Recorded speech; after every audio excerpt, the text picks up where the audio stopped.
C'est bon? Bonsoir à tous, Bechavod Rav. Bonsoir, je suis très content de pouvoir vous parler de Pays Israël, la communauté de Sarcelles.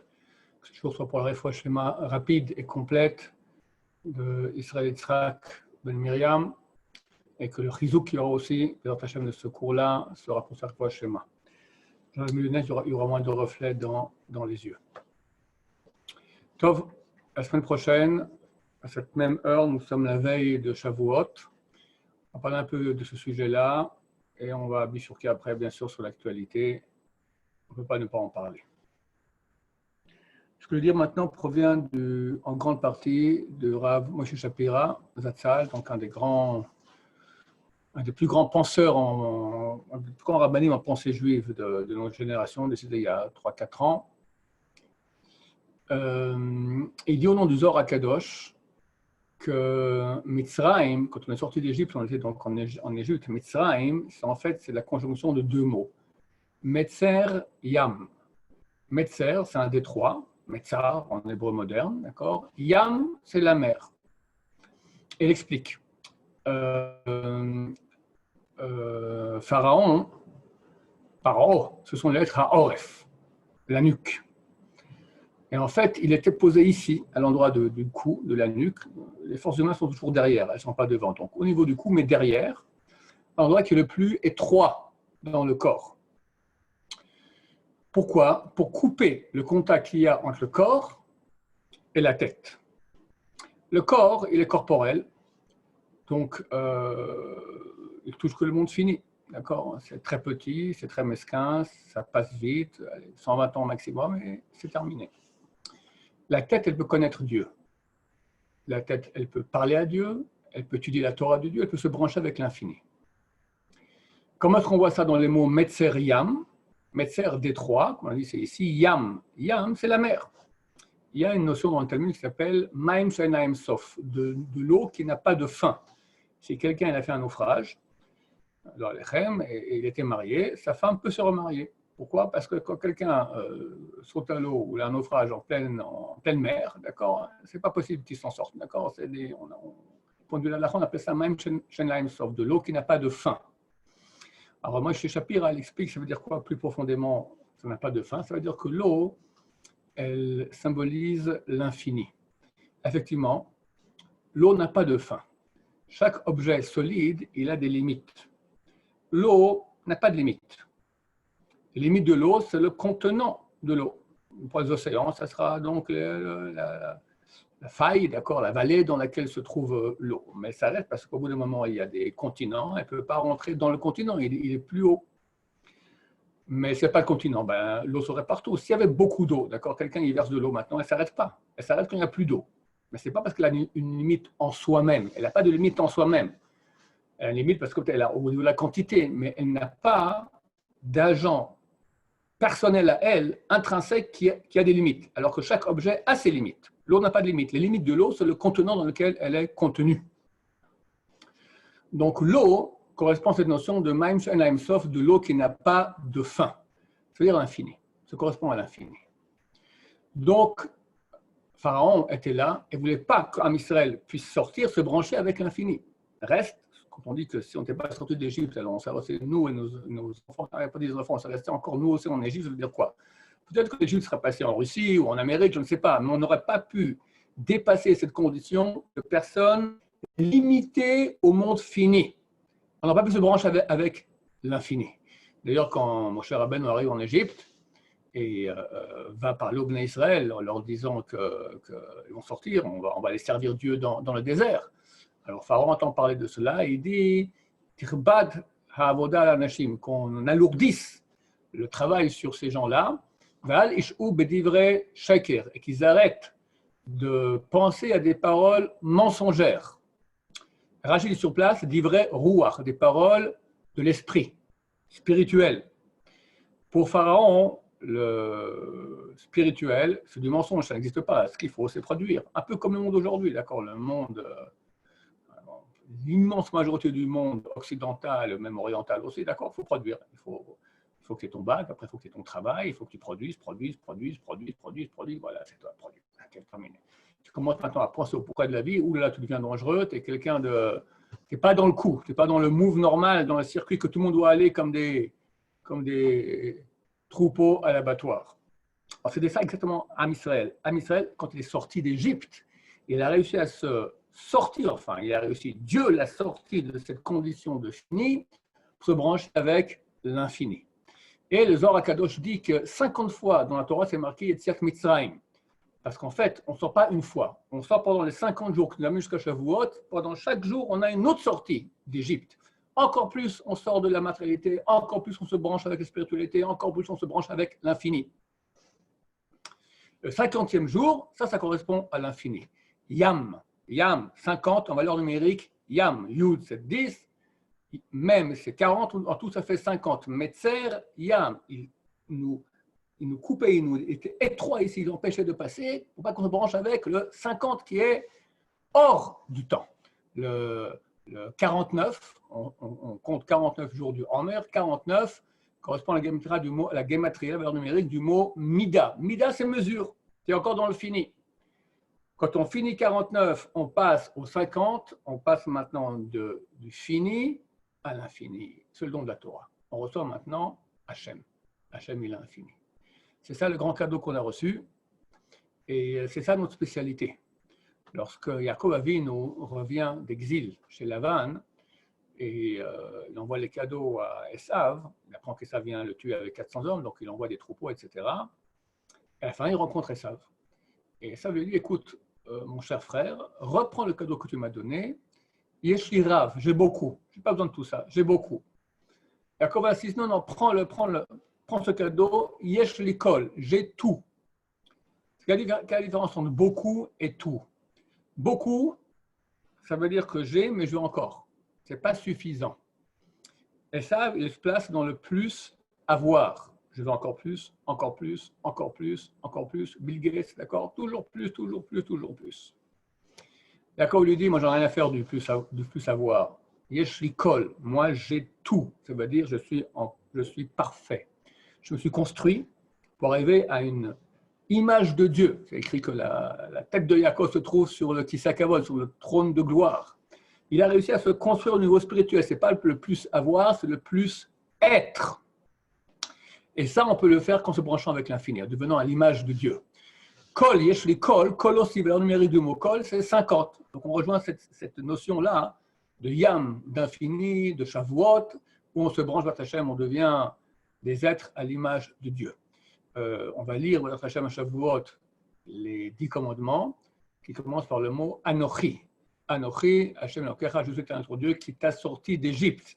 C'est en cela, il peut dire, je suis l'éternel ton Dieu, du monde, créateur du monde, j'ai une providence sur toi qui t'a sorti d'Égypte.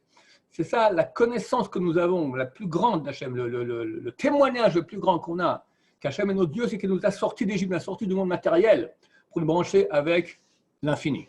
Et la Gemara, dans le traité Shabbat, page 104, dit, elle apprend la notion de notre icône. Notre icône, c'est une contraction de mots. On peut comme ça faire des commentaires sur la Torah par la contraction des mots. Alors, elle donne un exemple, elle dit Anochi, sur Anochi, donc le premier mot des 10 commandements. Anochi, elle dit c'est notre icône, c'est en fait l'abréviation de Ana, je, Nafshi, mon âme, Ktavit, j'ai écrit, Yehavit, j'ai donné. Le don de la Torah, ce n'est pas n'importe quoi, ce n'est pas un code des lois à faire et c'est tout, c'est beaucoup plus. Dieu nous donne lui-même. Il faut comprendre une chose très profonde. Pourquoi Dieu a créé le monde? Dieu n'a aucun besoin. Il a créé parce qu'il voulait. Ok, il voulait, mais qu'est-ce qu'il voulait? Il ne voulait pas parce qu'il y a quelque chose qui l'a poussé. Il voulait. La volonté de Dieu, c'est la raison la plus raisonnable qu'il puisse y avoir, la plus coercitive, d'accord? Si Dieu veut, c'est plus que tout. Dieu étant bon, il veut donner le bon. Donc, il crée un monde pour octroyer le bien au monde. Maintenant, quel est le bien qu'il peut donner au monde? La vie, la Torah, les mitzvot, le Gan Eden, un bon zivou, qu'est-ce que j'en sais, la richesse. Quel est le cadeau le plus parfait que Dieu peut donner? Il faut comprendre que Dieu ne peut pas donner un cadeau qui n'est pas parfait. Si Dieu donne un cadeau qui n'est pas parfait, le plus parfait possible et imaginable, etc., alors ce n'est pas Dieu. Parce que Dieu ne peut pas faire une chose qui n'est pas parfaite. Alors, quelle est la chose la plus parfaite qu'il y a dans la réalité? Qu'est-ce qu'on est le plus parfait? La Torah, il y a encore plus haut que la Torah. La chose la plus parfaite qu'il y a dans la réalité, c'est Dieu lui-même. C'est Dieu lui-même. Donc Dieu, quand il va faire un don, il va me donner lui-même. C'est ça, Anochi. J'ai donné mon âme, je l'ai écrite et je l'ai donnée. Je vous donne moi. Quand quelqu'un étudie la Torah, alors qu'est-ce qu'il fait? Il se concentre sur des paroles de Torah. Donc tout son être maintenant est concentré dans les paroles de Torah. Et les paroles de Torah, c'est marqué que Dieu et sa parole font un. Donc il est concentré dans Dieu. Donc il fait un avec Dieu et devient l'image divine. Il n'y a pas de mitzvah plus grande qu'étude de Torah. Il n'y a pas. Avec vos 613 mitzvot réunis, un grand sage d'Israël a dit que si on dit un Amen vaut 1000 Baruch Hu Baruch Shemo. Un Yeshmer Rabba, Amen Shmer Rabba vaut 1000 Amen. Un mot de Torah vaut 1000 Amen Yeshmer Rabba. Donc ça fait combien de Baruch Hu Baruch Shemo? Je n'ai pas fait le compte, d'accord? C'est des milliers de milliers. Et ça, c'est en temps normal. Maintenant, quand c'est plus difficile, ça vaut plus. Le Chafetz Chaim, il a fait un calcul. Il a fait le calcul qu'on pouvait dire 200 mots en une minute. Maintenant, si la Torah nous dit, Chazal nous dit que chaque mot de Torah équivaut à 613 mitzvot, donc ça nous fait 200 fois 613. Combien ça fait? Déjà pas mal. Quand c'est dur, c'est difficile, c'est marqué, ça vaut au moins 100 fois plus. Quand c'est Shabbat, ça vaut au moins 1000 fois plus. Quand pas tout le monde est venu au cours, parce qu'il faisait froid, il faisait chaud, c'était fatigué, c'était tard, c'était tôt, alors on prend leur mérite à eux. On peut arriver en une heure de Torah à des millions de milliards de mitzvot. C'est phénoménal. Plus que tout. C'est marqué que ner mitzvah ve Torah or. Le ner, la mitzvah, c'est un ner, c'est une bougie. Ça fait de lumière. Mais elle est petite, une bougie, combien ça fait de lumière? Et en plus, quand on enlève la bougie, il n'y a plus de lumière. La Torah, c'est la lumière en elle-même. Donc c'est des milliards de fois plus. Et c'est indépendant de la matérialité. C'est-à-dire que quand quelqu'un fait une mitzvah, c'est marqué qu'il est protégé. Mais tant qu'il fait la mitzvah, dès qu'il arrête, il n'y a plus la protection. L'étude de Torah te protège même après que tu as arrêté, parce que c'est la lumière en soi, la lumière divine. J'ai lu encore aujourd'hui un très beau chidouche, un petit cours là-dessus sur notre site, du Or HaChem HaKadosh, sur la parasha de la semaine passée, Bechukotai. Vous connaissez tous le début de la paracha, si vous allez dans mes chokot, dans mes lois, et vous observez mes mitzvot. Alors, Rashi cite Chazal, les sages d'Israël, qui disent, je ne comprends pas, si tu me dis maintenant, si vous allez dans mes lois, alors comment tu me dis après, si vous observez mes mitzvot? Allez dans les lois, observez les mitzvot, ça veut dire la même chose, c'est la même chose, c'est exactement la même chose. Dit Chazal, non. Le premier terme, si vous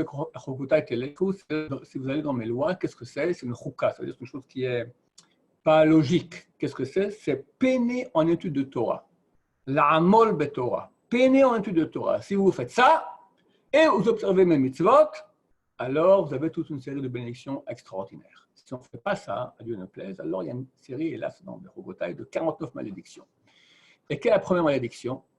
Je vous enverrai la Behala, l'angoisse, Shachefet vekadachat, une fièvre, une chaleur, une fièvre très très haute, des maladies fiévreuses, vous avez une température 41 degrés. Mechalot enaim, les yeux qui s'éteignent. Medivot nafesh, le désespoir dans le cœur.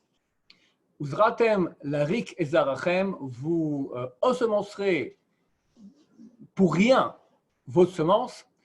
Et c'est vos ennemis qui la mangeront. C'est la première des malédictions qui est dans toute la série de malédictions. Alors, Or HaKadosh va expliquer pourquoi Dieu a choisi ces malédictions-là en premier.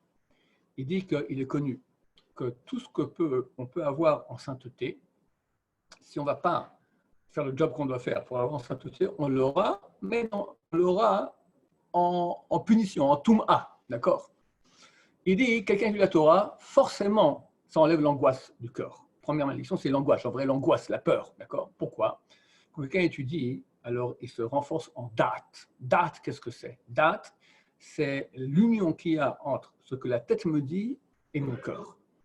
Quelqu'un peut être très intelligent, mais s'il n'a pas de date, ce qu'il sait, ça ne touche pas le cœur. Il peut être en panique pour n'importe quoi, il peut être jaloux, il peut être angoissé, il peut être malheureux. Il a tout pour être heureux. Mais si la tête ne va pas le convaincre, aller lui dire à son cœur, écoute mon cher ami, pourquoi tu es malheureux? C'est n'importe quoi, c'est des imaginations, c'est des sortes de pulsions comme ça qui proviennent du corps, mais ce n'est pas basé sur la raison. C'est la raison qui va gérer le cœur, alors tu as du date. Ça, on l'obtient beaucoup par l'étude de Torah. Ensuite, il explique. La Torah, c'est du feu. Si quelqu'un ne va pas étudier la Torah avec du feu, alors il devra recevoir ce même feu en enfer. À quoi sert ce feu? Ce feu, il a une capacité extraordinaire de nettoyer les péchés. C'est extraordinaire. Le Rabbeinu Hari, Yitzhak Luria Ashkenazi, donc l'auteur de toute la Kabbalah que les kabbalistes étudient aujourd'hui, donc écrite par son élève Rabbi Chaim Vital, donne des tikkunim. Il donne des réparations à faire pour certains péchés. Il faut jeûner. Zera el Batala, seulement 120, 84 jeûnes de suite. Il faut comprendre que ça n'a rien à voir avec la gravité du péché, c'est en fonction des noms de Dieu qui ont été touchés. Par exemple, avec une femme d'Ida, 82 jeûnes. Avec une femme non juive, 216. Une femme mariée, 325. Shabbat, je crois que c'est 440, quelque chose comme ça. C'est mis en colère, 151, etc. Et lire Rabbeinu Hari, tout cela pour celui qui n'a pas une grande somme d'heures par jour d'études de Torah. Mais celui qui étudie la Torah, plusieurs heures par jour, il a besoin de rien. Ça répare tout. La Torah, c'est un feu qui répare tout. J'avais un élève, un Baal Tshuva, il a fait les 400 000 coups, d'accord? Après, il a fait Tshuva. Après quelques années, il est devenu un Talmid Chacham déjà, il m'a demandé la question, est-ce que je peux faire quelques tikkunim? Est-ce que je dois faire des tikkunim? Le Rabbeinu Hari commence à jeûner pour toutes les bêtises que j'ai fait. Je lui ai dit, écoute, va voir le Rav Yosef, on va voir ce qu'il te dira. C'était à l'époque où le Rav était encore vivant, allé le voir, le Rav Yosef, le Diavrer, tu lis la Torah, il a fait un grand sourire, comme ça, une petite claque sur l'épaule, il a dit, c'est bon, pas besoin d'aucun tikkun, continue à étudier. Donc on voit que ça, le feu de la Torah, il a une capacité de purification extraordinaire. D'ailleurs, c'est écrit, la dernière Mishnah du traité Yoma qui parle donc du Yom Kippour, le jour de l'expiation des péchés, c'est marqué que dans Jérémie, il y a un verset, Mikveh Israël Hashem. Le Mikveh d'Israël, c'est Dieu. Et les paroles très connues de Rabbi Akiva dans cette Mishnah qui dit, Ashrachem Israël, comment vous êtes heureux Israël, Mi Metaretrem, qui vous purifie, ou Ifne Mi Atem Metarem, devant qui vous purifiez, Ma Mikveh Metaret Atmeim, de même qu'un Mikveh purifie les impurs, de même Dieu purifie Israël. Le mikvé, c'est quelque chose d'extraordinaire, d'accord? Aujourd'hui, il n'y a que les femmes d'Ida qui vont au mikvé, les hommes un peu pour un surplus de purification. D'accord, très bientôt le temple va être reconstruit, alors on va tous se purifier des différentes impuretés, tout matcheres, tout matnebela, etc. Et tous les processus de purification finissent par le mikvé. Et le mikvé, ça nous branche carrément, ça nous purifie complètement. Maintenant, quelqu'un qui a fait des péchés, Shalom, il a touché une femme qui lui est interdite, ou il a vu une femme qui est interdite, ou il a pensé à une femme interdite, ou bien il a été Mahal Shabbat, ou il a volé, ou il a la Shonara, il a manqué de Kibbutz Avehem, etc., Hachem Ishmor. Il peut aller dans tous les mikvés du monde. Tous, ça ne sert à rien. Ça ne sert à rien. Tu as ton péché, tu as ton péché. Qu'est-ce qu'il faut faire? Il faut faire Shuvah. Chose basique. Dire à Dieu, j'ai péché, reconnaître. Ensuite, je regrette, et vraiment regretter. Et après, dire à Hachem, je prends sur moi de ne plus jamais pécher. Ça, c'est la tchouva basique. Et ça suffit. Mais ça suffit pour les péchés pas trop graves. Pour les péchés très graves, il faut beaucoup plus. Il faut les tikkunim, il faut les réparations de Rabbeinu Hari. Il y a un truc qui est beaucoup plus fort que cela. Quoi? Mikvé Israël Hachem. Il y a un mikvé qui n'est pas le mikvé d'eau. Un mikvé qui est le mikvé d'Israël. Que si on se trempe dedans, on n'a besoin plus de rien, aucun tikkun, rien du tout. C'est quoi? C'est Hachem. Tu vas te tremper dans Hachem. C'est pas extraordinaire ça. Alors comment on fait pour se tremper dans Hachem? Il est où ce mikvé? Donne-moi l'adresse. Mon cher ami, il est là dans ta bibliothèque. Tu prends un livre, tu étudies la Torah. Quand tu étudies la Torah, le feu de cette Torah brûle toutes les scories, tout le mal, tout ça part. Fini.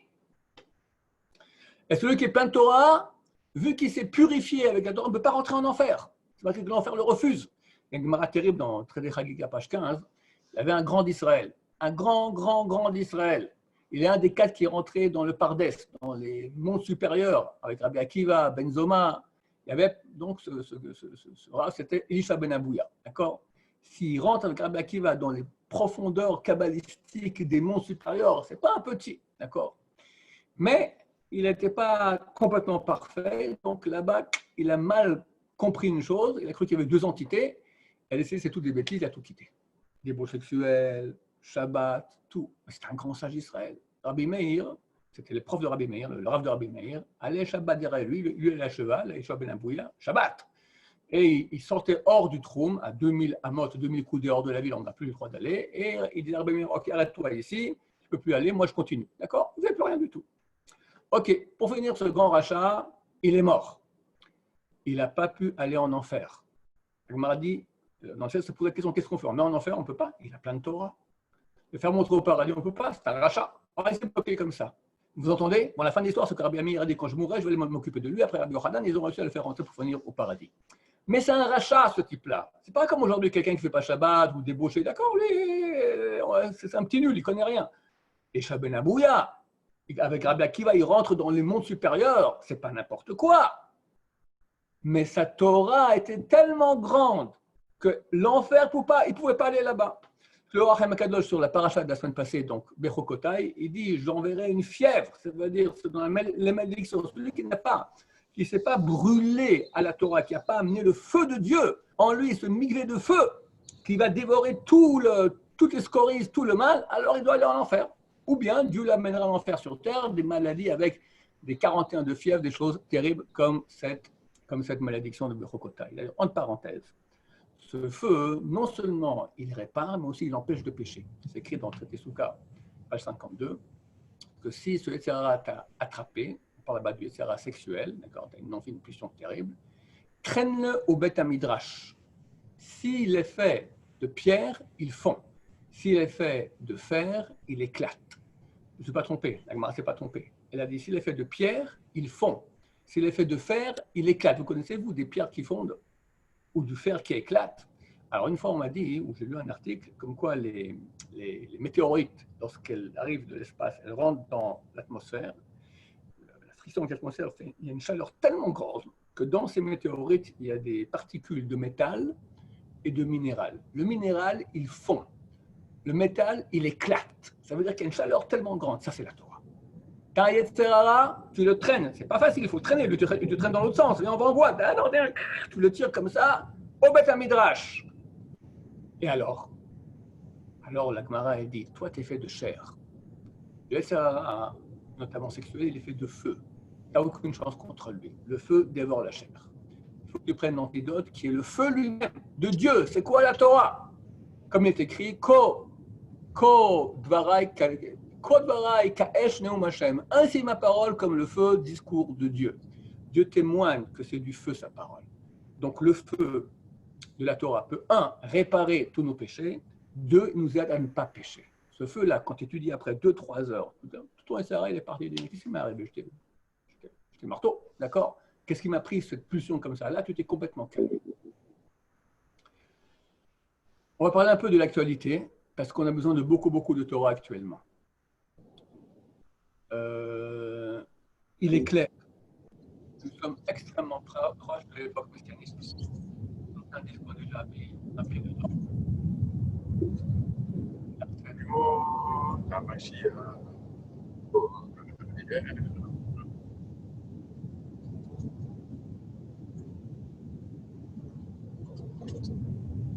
Continuer? Ok. Il faut comprendre quelle époque on vit. Beaucoup de gens vivent leur petite vie, ne se rendent pas compte qu'elles sont en train de vivre en grand et après en plus particulier. En grand, il y a un siècle, on était complètement encore en exil. Puis, une Shoah terrible. Et dans Daniel chapitre 12, début du chapitre de Daniel, que juste avant que la Géoula se mette en marche, il y aura un malheur au peuple d'Israël comme il n'y aura jamais eu durant toute l'histoire. Et Dieu notera là-bas, uniquement ceux qui sont dans le livre seront sauvés. Donc, il y aura une sélection terrible. On ne comprendra pas pourquoi les meilleurs sont partis, les meilleurs tzadikim, tout ça, la Shoah, terrible. Il n'y a pas eu de malheur pire durant toute l'histoire. Et après, on rentre dans le tahalich, dans le processus de la Géoula Bezrat Hashem. Et on voit un retour en terre d'Israël. Non seulement un retour physique, mais aussi un retour spirituel. Le peuple d'Israël commence à faire tchouva. Il y a, on va dire, 45 ans qu'on ne sait pas un seul Baal Tchouva. Aujourd'hui, il n'y a pas de famille dans laquelle il n'y a pas un Baal Tchouva. Partout. Dans tous les pays du monde, c'est absolument général. Maïmonide, dans les Chot Tchouva, dit que la Torah a promis, en fait, dans Dvarim, chapitre 30, le premier verset, la Torah a promis qu'à la fin de leur exil, les Israël feront Tchouva, et immédiatement, ils seront sauvés. Donc, on a plusieurs signes. Le retour physique en terre d'Israël, la tchouva, c'est écrit dans Traité Sanhedrin, page 98a, que tu n'as pas de signe plus clair de la fin, ce verset de Yecheskel 36 qui dit « Ô vous, montagnes d'Israël, produisez vos fruits, produisez vos branches pour mon peuple d'Israël qui sont prêts de revenir. » Comme explique Rashi, lorsque la terre d'Israël va redonner ses fruits de façon abondante, c'est clair, il n'y a pas de signe plus clair qu'on est à la fin des temps que bientôt le Mashiach qui vient. Aujourd'hui, tu n'as pas de pays au monde dans lequel la verdure gagne du terrain sur le désert, il n'y a que Israël. Tous les autres pays, le désert gagne du terrain sur la verdure. Chez nous, c'est le contraire. Il y a un siècle, il n'y avait rien, le désert total. Aujourd'hui, c'est un jardin potager. Les meilleurs agronomes, ils sont exportés d'Israël pour aller aider les autres pays. Donc, tout cela sont des signes, encore beaucoup. À la fin de Parashat Chayesara, le Baal HaTurim, il y a 700 ans, nous dit qu'à la fin des temps, Ishmaël, il tombe. D'accord. Vous savez qu'aujourd'hui, on est, chez vous, il fait encore jour. C'est le premier jour de la guerre des 6 jours, il y a 53 ans. À l'époque, on n'avait aucune chance de gagner. On était entouré de 300 millions d'Arabes, bien équipés, bien armés, beaucoup plus que nous. On était un petit peuple de rien du tout. La frontière était au milieu de Jérusalem. Nathaniel était à 22 km de la mer. C'était tout petit, minuscule. Dieu a fait un miracle extraordinaire, extraordinaire. Fini. Aujourd'hui, ces ennemis de Ishmaël, des Arabes qui nous menaçaient, ils n'existent plus. Le pire ennemi, c'était la Syrie. Guerre civile, 350 000 morts.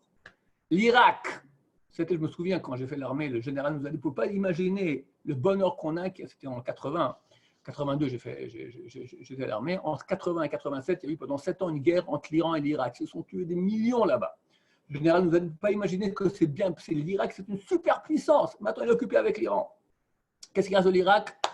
Liquidé, les Américains sont venus, guerre du Golfe première et deuxième, il n'y a plus d'Irak. Égypte, guerre civile, Kadhafi, tué par l'Amérique et les Français. Tous nos grands ennemis ont disparu. Ceux qui restent, Arabie Saoudite, comme ça, ils sont copains avec nous. Ceux qui sont encore en guerre avec nous, ce n'est pas des Arabes, c'est l'Iran. Au Liban, tu as le Hezbollah, mais eux, c'est une plateforme chiite iranienne. Ils sont payés, ils sont équipés, armés par les Iraniens. Idem, Gaza. Du monde arabe, c'est fini. Ça, c'est une prophétie, c'est marqué dans le verset à la fin de Haïsara. Al-Pnei Kolerav Nafal. En face de ses frères, il tombera. Nous dit le Baal HaTurim 700 ans, quand tombera Ishmael à la fin des temps, au niveau politique, au niveau militaire, sa puissance contre nous, alors vient le Mashiach Bezrat Hashem. Donc il y a beaucoup de signes qui nous montrent qu'on est en plein dans le mouvement. Maintenant, il est clair que le coronavirus, ça fait partie des douleurs d'enfantement du Messie. Il y a un midrash qui était écrit il y a 1800 ans, Shir Hashirim Rabbah, le plus grand midrash que nous avons, le plus connu, c'est le midrash Rabbah, sur Shir Hashirim, sur le chapitre 2, sur le verset, la figue a donné ses fruits. Là-bas, dit le midrash, ça mourrait à Mashiach, juste avant que le Mashiach vienne, Dieu envoie une grande épidémie, une grande peste. D'accord, à l'époque c'était la peste, mais ce n'est pas forcément la peste, c'est toutes les grandes épidémies dans le monde. Donc on l'a vécu, on est encore en train de le vivre. Il y a une autre fois où c'est marqué aussi, Samour le Biat HaMashiach. C'est marqué dans Tosot, la première page sur le Avodat Zarah. Là-bas, la Gemara raconte qu'à la fin des temps, Dieu prend un Sefer Torah et le met dans ses bras et dit tous ceux qui sont occupés de cela qui viennent prendre leur récompense. Tous les peuples s'agglutinent à la porte du bureau du bon Dieu et tout le monde veut recevoir son mérite. Alors en premier, il fait rentrer les Romains. Qu'est-ce qu'on a fait? Nous, on a fait toute l'infrastructure logistique, les ponts, etc., les marchés, l'économie, Wall Street, tout ça grâce à ça. Les Juifs ont payé la Torah. Dieu leur dit, espèce de bande de shotim sheba olam, des sauts, S-O-T, d'accord, du monde. Vous n'avez pas fait ça pour le peuple d'Israël, c'est ça pour vous-même. Dégagez, dehors. Après, rendre les Perses. Ils avaient exactement le même discours. Et il leur dit la même réponse. Saut du monde, partez. Après, tous les 70 peuples, ils rentrent. Même discours, et tous sont mis dehors. Bon, à la fin, là-bas, ils auront une mitzvah de Souka, et ceux qui la feront recevront leur mérite. La Gemara pose la question, pourquoi dans ce texte-là, tu dis que d'abord sont rentrés les Romains, après les Perses, après tous les peuples. Tous, ils ont eu exactement le même scénario. Même discours, même réponse. Alors, dit, tous les peuples sont rentrés. Ils ont dit comme si, et Dieu leur a répondu comme ça. Pourquoi tu dis d'abord Rome, après la Perse, après tous les peuples? Là, prend la Gemara pour nous dire, ces deux premiers peuples, Rome et la Perse, ce sont des peuples spéciaux. Pourquoi? Parce que leur royauté dura jusqu'à l'époque messianique. La Perse, c'est l'Iran actuel. Rome, c'est plutôt l'Amérique. Rome, c'est le monde occidental. Avec le fer de lance du monde occidental, c'est certainement l'Amérique, qui d'ailleurs a beaucoup encore de signes romains. L'aigle romaine, le Sénat, les sénateurs, tout ça, ce sont des emprunts à la culture latine, la culture romaine d'il y a 2000 ans. Le Tosot, les rabbins de France, il y a 700 ans, là-bas pose la question. Comment tu peux me dire que la Perse va durer jusqu'à l'époque messianique? On a un enseignement dans le traité Yom page 10 qui nous dit Atida paras lipol bide Romi. À la fin des temps, non, ils ne disent pas comme ça, ils disent dans le futur, la Perse va tomber dans les mains de Rome. Donc la Perse doit disparaître, doit être vaincue par Rome, plus de Perse. Or, toi, tu me dis maintenant que Rome et Perse vont durer jusqu'à l'époque messianique. Donc, c'est marqué que la Perse, elle ne va pas durer. Elle va être conquise par les Romains, ou en tout cas détruite par les Romains. Répond Tosfot, ça sera juste avant que le Mashiach vienne. Quand la Gemara chez nous, ici, dans Avodah Zarah, dit que la Perse et Rome durent jusqu'au Messie, c'est vrai. Mais pas pour la Perse jusqu'au Messie. Vraiment, c'est juste un millimètre avant, ils disparaissent. Ils sont pris par les Romains.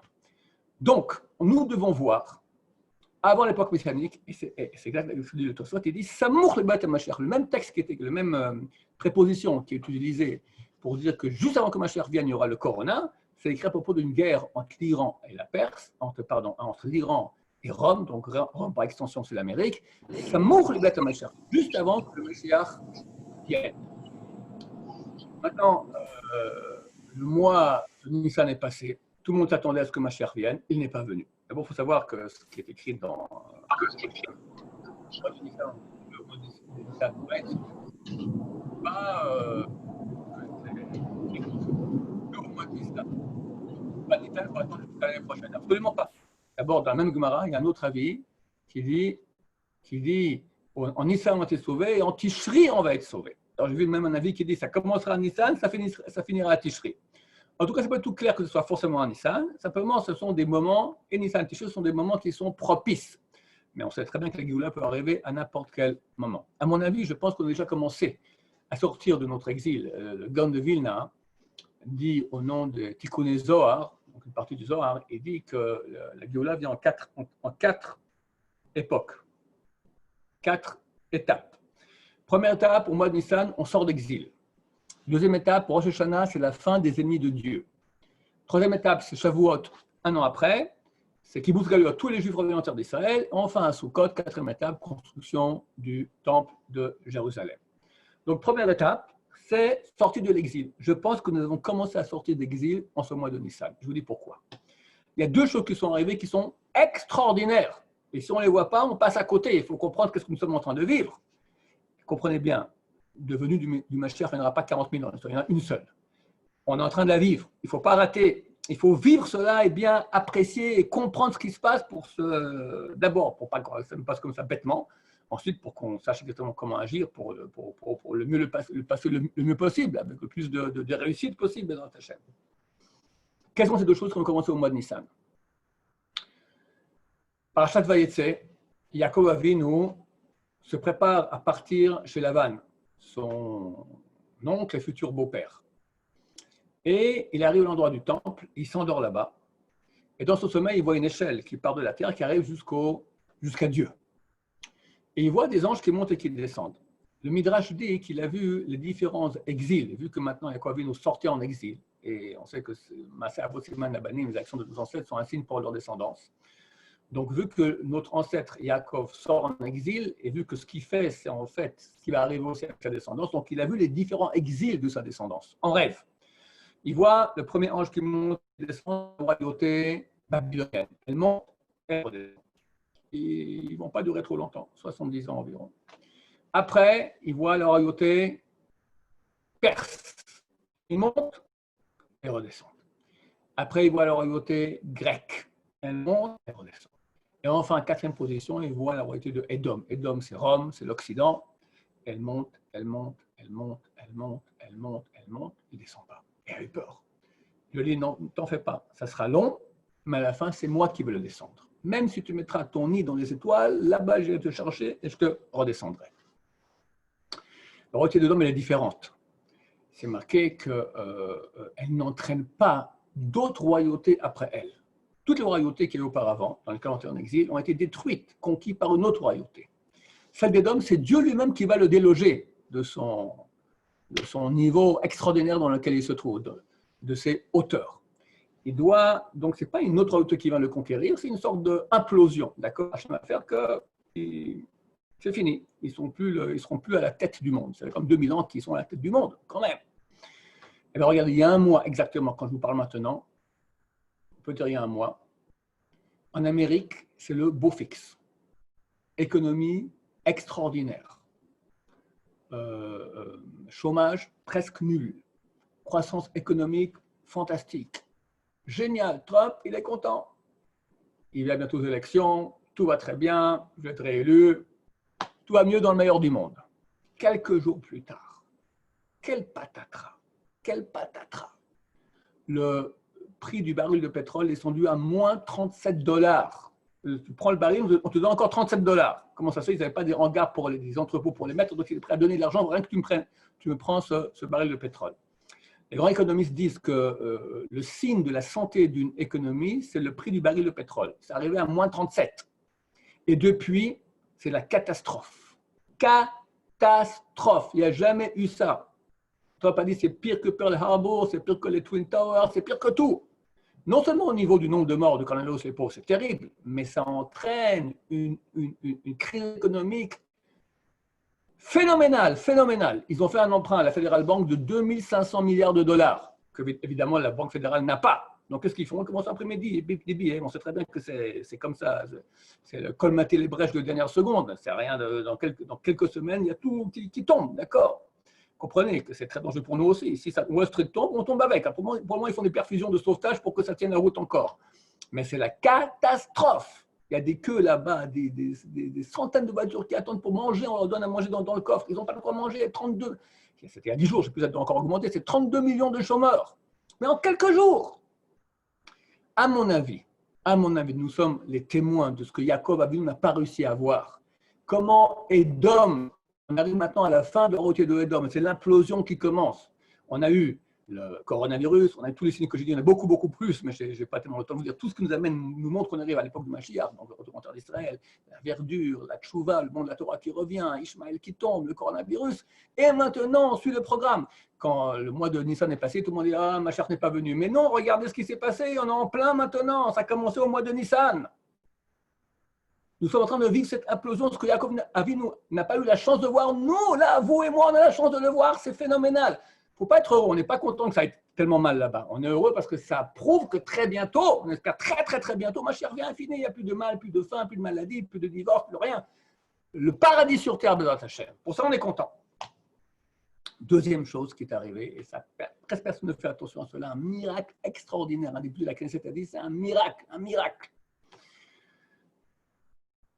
Les 4 royautés dans lesquelles le peuple d'Israël était, ce sont des royautés d'exil qui appartiennent soit à… Le Gaon de Vilna, il divise le monde, les 70 peuples, en 35 la racine Ishmaël, 35 la racine Esav. Donc les 4 royautés font partie de ces 2 grands pôles.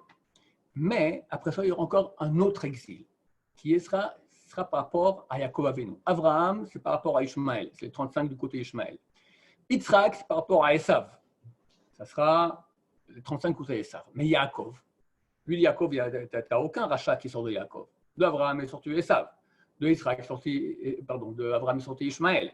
De Yitzhak est sorti Esav. De Yaakov qui est sorti les 12 peuples qui sont mis à toucher les mains. Le lit de Yaakov, il est plein, complet, très bien, tout va très bien. Alors, c'est quoi la force négative qui appartient à Yaakov? Il y a une force négative, ça s'appelle le Erev. Ce sont des juifs eux-mêmes, des juifs, mais qui ont la haine de la Torah, qui ont la haine du judaïsme, qui veulent que le peuple juif devienne comme les goïms. Pas goïms complètement, mais comme. On vit comme les goïms. On a une gay pride, Shabbat, on va à la mer, on fait des brochettes, etc. D'accord? Tout ce qui est… Alors, il y a un rythme juif. Le jour de congé, ce sera le samedi. D'accord? Shabbat n'existe pas. À quoi ça sert maintenant de pleurer pour l'audition du temple qui ne reviendra jamais? D'accord? Kippour non plus. D'accord? Hanouka, on fait la fête. Pessah, on fait un repas familial avec des pâtes. D'accord? Avec des macaronis. C'est à peu près ça le Erev Rav en Israël. Maintenant, l'État a été créé il y a 72 ans. Il y a eu des puissances du Erev Rav extrêmement puissantes qui ont tout fait en Israël pour qui n'est pas Yaakov Avinu. Yaakov Avinu, qu'est-ce que c'est? Quand on parle la première fois de la Torah de Yaakov, on appelle Ishtam Yoshev Ohalim, un homme parfait qui est assis dans les tentes. C'est quoi les tentes de Torah? Les yeshivot, le monde des yeshivot. La Torah, c'est notre essence même. Ces agents du Erev Rav se battaient qu'il n'y ait pas de juifs orthodoxes qui étudient la Torah. Ils se sont battus de toute leur force. Les deux derniers, peut-être les pires, c'était Lapid et Lieberman. Et pendant 1 an et demi, ils ont tenu comme ça le peuple d'Israël. Pas possible de faire une coalition. Il dit, on n'ira pas avec les religieux. On n'ira pas avec les religieux. Mais vous êtes prêts? On est prêt à rien. On peut rien. Tellement ils ont la haine du monde religieux. Et tout à coup, je vous dis, les députés ont dit, c'est un miracle. Gantz, c'est le bon Dieu que le message dans la tête. Il décide de quitter ces deux-là et se met avec Bibi Netanyahou. Et maintenant, il y a donc l'Union nationale et les deux, ils sont dehors. Ça, pour quelqu'un qui comprend qu'est-ce que c'est que l'État d'Israël avec le Erev Rav, et que maintenant, enfin, on s'est débarrassé d'eux, mais c'est phénoménal. C'est miraculeux, miraculeux. Ça a eu au mois de Nissan aussi. Au mois de Nissan, ils ont été mis dehors. Donc, on est en plein processus de Géoula. C'est quoi le prochain stade? Ce que j'ai décidé maintenant au nom de Tosfot, juste avant que Mashiach vienne, guerre entre l'Iran et Rome. Rome, c'est l'Amérique. Il y a 1 mois, on peut dire 1 mois et 2-3 jours environ, les bateaux iraniens se rapprochent dangereusement des bateaux de guerre iraniens, se rapprochent dangereusement à 60 mètres de bateaux de guerre américains. Aucune réaction américaine. Rien. 1 semaine plus tard, Trump dit « J'ai donné l'ordre au bateau de la US Navy de tirer sur les bateaux iraniens qui se rapprochent trop. » Pourquoi tu as attendu 1 semaine, Trump? C'est pas ton genre, on sait qu'il est du tac au tac, c'est un super impulsif. Pourquoi il a attendu 1 semaine? Lorsqu'il y a eu le rapprochement des bateaux iraniens, son économie était parfaite. Pendant cette semaine-là, le baril est arrivé à moins $37. Il a commencé à paniquer, ça ne va plus du tout. Qu'est-ce que je peux faire pour faire remonter maintenant l'économie? Qu'est-ce qu'on peut faire pour faire monter une économie? Alors on essaye, on n'arrive pas. Un des meilleurs moyens, c'est faire une guerre, surtout dans l'endroit où on produit du pétrole, parce que tous les acheteurs de pétrole, dès qu'ils verront qu'il y a un danger, ils vont acheter. Donc, du moment qu'on achète, ça, il y a de la demande, ça remonte les prix, et l'économie, ça saignit. De même, ça fait effet de diversion avec le peuple, et en plus, c'est très connu. Du moment qu'on fait une guerre, alors ça crée un renouveau, un moteur, toute l'économie comme ça, des nouvelles énergies qui viennent, l'économie peut repartir. Trump, il a compris, j'ai besoin d'une guerre. Avec qui je vais la faire? Avec notre ennemi de toujours, l'Iran. D'accord? Il faut comprendre que Trump, il est très ami avec l'Arabie Saoudite. Dans l'Arabie Saoudite, il a un grand ennemi, c'est l'Iran. C'est un grand miracle que Dieu nous a fait il y a 1400 ans, lorsque Mohammed il est mort, il n'avait pas de garçon, il n'avait que des filles. Alors, il y a une question. Qui va le succéder à la tête de l'empire? Ça commençait à être un empire arabe. Il y en a qui ont dit son compagnon d'armes, Abu Bakr. D'autres ont dit non, son gendre, Ali. Ça fait deux mouvements, les chiites et les sunnites. Et depuis, ils se haïssent, mais d'une haine. Pire que ce qu'ils nous haïssent à nous. Pire. Le grand centre chiite, c'est l'Iran. Le grand centre sunnite, c'est l'Arabie Saoudite. Il ne peut pas se voir. C'est la haine terrible. Le 14 septembre passé, l'Iran attaque les champs pétrolifères saoudiens. La moitié de la production saoudienne est arrêtée. L'Arabie Saoudite ne répond pas, ils n'ont pas les moyens. Bien qu'ils ont acheté, il y a 2 ans, ils ont acheté pour 430 milliards d'armes, 430 milliards de dollars d'armes de l'Amérique, mais c'est des nuls. D'accord? Maintenant, ils sont alliés avec l'Amérique, donc l'Amérique doit les aider.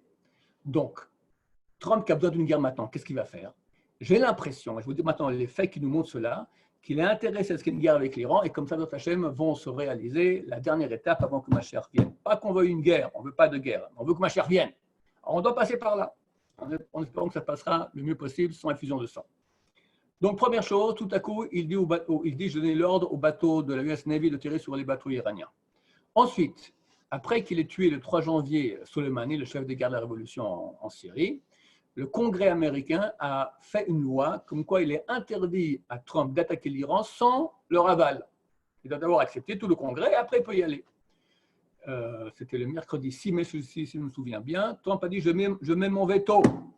Cette loi-là me lie les mains, je dois protéger Israël et les États-Unis du danger iranien, je dois avoir les mains libres. Pourquoi il dit ça? Et pourquoi il dit ça après 4 mois? Depuis le 3 janvier, ils t'ont dit ça, tu n'as rien dit. Maintenant, d'un coup, tu te réveilles. Parce que maintenant, il veut une guerre. Avant, il ne voulait pas. Vendredi, il y a 10 jours, il appelle, on voit dans les journaux, il appelle au téléphone le roi d'Arabie Saoudite. Pourquoi? Les titres nous disent pour renforcer leur coopération et leur amitié face à leur ennemi iranien. Sécuritaire face à l'ennemi iranien. Mardi passé, Pompeo, l'ancien chef de la CIA, de la CIA, vient ici en Israël pour visite éclair. Pourquoi? Officiellement, ils disent pour renforcer notre coopération face à l'influence néfaste de l'Iran. L'armée israélienne, durant le dernier mois, a doublé les bombardements en Syrie, sur les cibles iraniennes qu'il y a en Syrie. L'Amérique a accusé l'Iran de violer les lois de l'ONU. L'Iran a envoyé dernièrement un satellite et un missile balistique. Ce satellite permet maintenant de guider les choses avancent. Les choses avancent. Donc, on s'attend. Je peux me tromper, je ne suis pas prophète, mais ça sent très fort et c'est marqué dans le Tosfot. Juste avant que Mashiach vienne, il y a une guerre entre l'Iran et l'Amérique et l'Iran doit tomber dans les mains de l'Amérique. Qu'est-ce qu'on doit faire, nous, messieurs? On doit faire tchouva. C'est marqué que Ben En Israël Nigalim et là les tchouva. On peut être sauvé que par la tchouva. Ce qui est le Rav Ochana est malade aujourd'hui, certainement ça nous concerne, parce que le Rav d'une communauté, c'est un peu l'âme de la communauté. Si la communauté elle est manquante, alors c'est lui qui est touché. Pour pas que toute la communauté écope, alors c'est lui qui écope les pauvres. Donc on doit faire tchouva. Chacun qui fasse le bilan de lui-même, où il en est, qu'est-ce qu'il peut faire en plus. Et aujourd'hui, il faut comprendre, dans le confinement, il y a eu beaucoup de pureté dans le monde. Le Rav Chaim Kanevsky, c'est le grand génération, il a dit 5 fois dessus, il a dit c'est une grande sauvegarde. Pourquoi? Parce que c'est vrai qu'il y a beaucoup de souffrance. D'abord, la souffrance, c'est vrai que ça expie beaucoup les péchés. Mais beaucoup de gens ont fait tchouva. Moi, c'est mon job, la tchouva. Je vous dis, dans le monde francophone, des milliers ont fait tchouva, ont commencé à faire Shabbat, commencé à faire des brachot, commencé à étudier. Au niveau de l'étude, ça a dépassé tout, au niveau de par Zoom, des cours, tout le monde donne des cours partout, Internet, partout. Les gens sont à la maison, là, il va chez avec sa femme toute la journée, au bout d'un moment il arrête, il ouvre son portable, commence à regarder des cours. Il y a eu énormément d'avance. Le Rav Chaim a dit c'est une sauvegarde. Le Rav, il voit à quel point ça allait mal. Maintenant, Baruch Hashem, on est beaucoup plus propre, on est beaucoup plus pur pour recevoir le Mashiach. Mais il faut plus. Il ne faut pas s'arrêter. Maintenant qu'il y a le déconfinement qui commence, alors on commence aussi à se déconfiner aussi de la pression intérieure. Et puis en plus, c'est le printemps et l'été, il commence à faire chaud, les jeunes filles qui vont un peu moins bien habillées, les oiseaux qui commencent à s'accoupler, etc., etc. Ça influence sur nous aussi. Attention, on est en plein processus. Il ne faut pas rater, il faut faire le tchouva. L'essentiel de la tchouva, dans une semaine, c'est Shavuot, étude de Torah. Pour les femmes, c'est la tsniout. Tous les femmes qui ont fait des péchés extrêmement graves, quand on va voir les grands kabbalistes qui leur disent comment faire un tikkun, tsniout. Les hommes, étude de Torah. Comprenez que c'est notre arme contre le mal. Je vais finir avec un dernier commentaire. Lorsque Yaakov rentre déguisé en Esav chez son père Yitzhak pour se faire bénir. Yitzhak voit qu'il parle, il cite le nom de Dieu. Il lui dit, tu as fait vite pour trouver du gibier. Oui, bon, Hachem, ton Dieu m'a aidé. Ça se dit, ton Dieu, jamais Esav prononce le nom de Dieu. C'est bien toi mon fils Esav? D'accord, il dit oui, bien que je te tâte. Et tâte, il voit que c'est vraiment pas lui. Il dit, c'est bizarre. Akol kol Yaakov, la voix est celle de Jacob. Va'adam mais Esav, les mains sont celles d'Esav. C'est bien toi mon fils Esav? Il répond oui. Il le bénit. Il le bénit. Esav sort, Yaakov sort, Esav rentre. Bénis-moi, papa, mais qui vient de venir? Et tout à coup, Esav comprend. Et il crie. Il dit, fais-moi aussi une bracha, je t'en supplie. Il se met à pleurer. Yitzhak le bénit. Mesdames, messieurs, comment il le bénit? Une bénédiction qui est une malédiction pour nous. Il lui dit comme ça, va yakitarid, quand tu pourras te plaindre que Yaakov ne joue pas son rôle de Ishtan de Shevoalim, d'un homme parfait qui étudie la Torah, jour et nuit. Ou parakta ulo maltsavarecha, tu enlèveras le joug, son joug, qu'il y a sur ta nuque. Moi, Yitzhak, j'ai fait en sorte que Yaakov te mette un joug à la nuque, Esav. Tu es bloqué, tu ne peux rien faire. Bloqué! C'est quoi le désir de Esav? C'est marqué un peu plus loin. Yitzhak lui dit, Al-Charbecha tichiyet, tu vivras sur ton épée, c'est un tueur. Pour aller tuer qui? Les Zoulous, les Mongols, nous, son frère, Israël, son frère Yaakov. Il a un poignard dans la main, il veut nous tuer. Mais Yitzhak a dit, je mets un joug sur ta nuque, tu ne peux rien faire. Tu peux rien faire. Mais, quand tu pourras te plaindre que Yaakov ne joue pas son rôle d'étudier la Torah, on n'entend pas le Kol Yaakov, la voix est celle de Jacob, tu vas enlever le jour pour aller le tuer. Terrible. Une bénédiction que notre grand-père Yitzhak a fait à Esav. Bénédiction, il appelle. Tu pourras tuer Jacob parce que ça, c'est notre garde-fou. Si on n'est pas comme il faut, alors c'est terrible. Terrible. Et combien on a souffert de Esav. Le Gaon de Vilna donne un chidouche terrible aussi. Chazal, on dit, ils ont fait une dracha. Une dracha, c'est-à-dire qu'on prend le sens allégorique. Yitzhak tâtonne les bras de Yaakov et il dit Hakol kol Yaakov, la voix est celle de Jacob, Adam et Esav, et les mains sont celles d'Esav.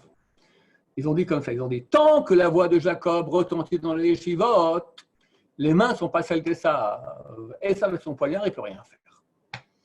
Dans cette dracha, elle est complètement à l'envers du texte. Ça n'a rien à voir avec le texte. Pourquoi? Parce que le texte dit la voix est celle de Jacob et les mains sont celles d'Esav. Comment ils ont dit Chazal la dracha? Ils ont dit tant que la voix est celle de Jacob, les mains ne sont pas celles d'Esav. Le pas n'est pas écrit, c'est comme le contraire qui est écrit. C'est marqué la voix est celle de Jacob et les mains sont celles d'Esav. Et toi tu dis la voix est celle de Jacob et les mains ne sont pas celles d'Esav. Comment tu peux faire une dracha à l'envers? Tu ne peux pas faire une chose pareille. Après le Gaon de Vilna, regarde de Tachon, il est écrit Hakol kol Yaakov. Le mot kol en hébreu on l'écrit comme ça. Kouf, vav, lamet, 3 lettres. Le premier mot Hakol, il écrit différemment. Hey, ha, kol, kouf, lamet, sans le vav. On peut lire comment? On peut lire Hakel. Hakel, c'est quoi Hakel? Allège. Kal signifie léger. Hakel, allège la voix de Yaakov. Ayadaim, Yedé, Esav. Les mains sont celles de Esav. Pas qu'on arrête d'étudier.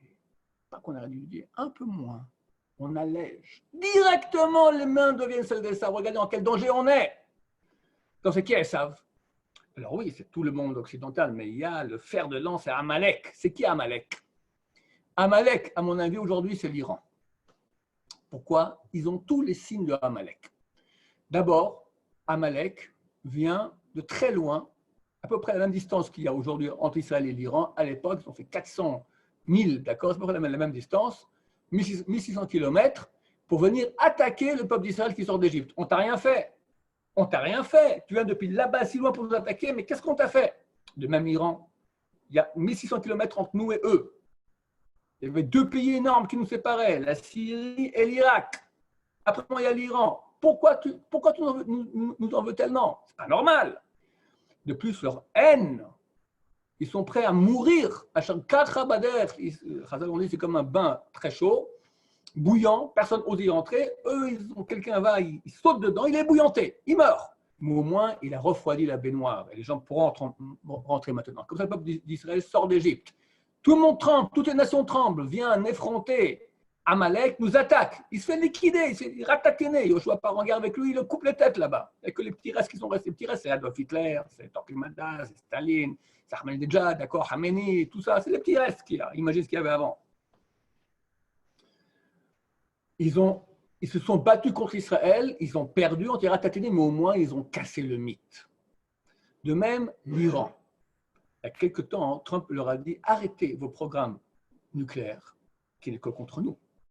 Ahmadinejad, il a dit la mission numéro 1 de la révolution iranienne islamique, c'est l'anéantissement d'Israël. Mission numéro 1. Et ils se battent pour ça de toute leur force. Ils sont prêts à crever pourvu qu'on crève. Trump leur a dit arrêtez le programme nucléaire, je vais vous aider. T'imagines quelqu'un, hein, Trump vient lui dire je vais t'aider. Ça va, l'Amérique va t'aider, c'est la belle vie. Alors oublie ton programme, tu n'auras pas la bombe atomique, tu ne vas pas tuer, tu ne vas pas éliminer le peuple d'Israël, mais tu vis dans la prospérité. Ils sont dans une pauvreté terrible. On leur a fait toutes sortes de lois qui empêchent ils ne peuvent pas vendre leur pétrole, ils ne peuvent pas. C'est terrible. Une famine terrible. Ensuite, maintenant, il y a le corona aussi terrible là-bas. Mais ils continuent, ils envoient un satellite dans le ciel, ils envoient un missile balistique, et ils continuent, on dit que très bientôt ils auront la bombe atomique. Cette haine d'Israël, elle est tout à fait caractéristique de Amalek. En février 2018, Bernard Lévy a fait une émission à la télévision, en TF1 ou Antenne 2, je ne sais plus, et là-bas, il dit qu'en 1935, une délégation perse est partie rencontrer Adolf Hitler à Berlin.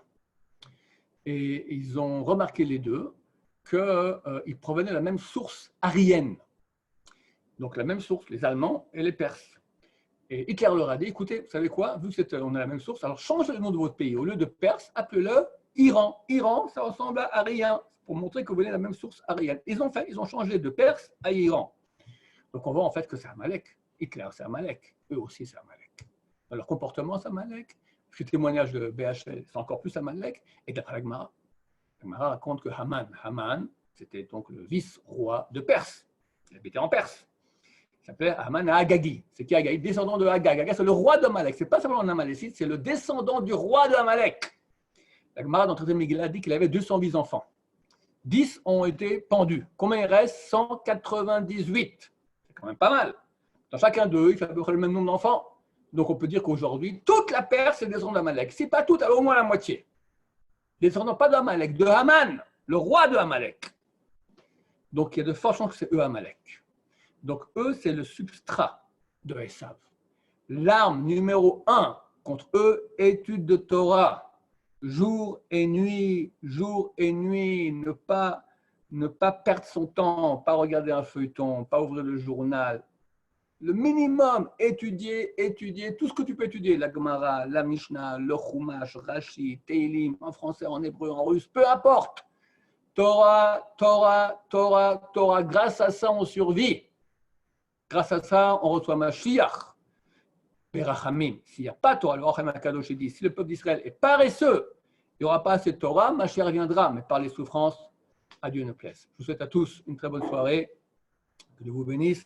Quand on a une très bonne nouvelle, que Dieu, je fais maintenant un Mishibar, vous pouvez tous répondre Amen, on est en direct. Mishibar, Havoten, Akilushim, Ram, Yitzhak, Moshe, Aaron, Yosef, Shomo, Yivarech, et Israël, Yitzhak, Ben Miriam, Bochi Shachro, Bochi Shachro, Vashom, Toko Shachol, Amo Israël, Anna, El Narafana, Anna, El Narafana, Vechen, Hiratson, Velomar, Amen.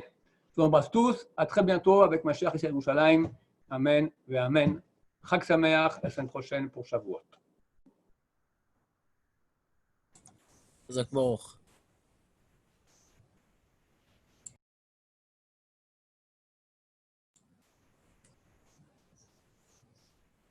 Pour tous ceux qui sont encore connectés, il y a un site internet sur Allodon pour participer au Sefer Torah qui va être écrit pour la Refoua Shelema de Rav Israël Yitzhak Ben Miriam Ochana.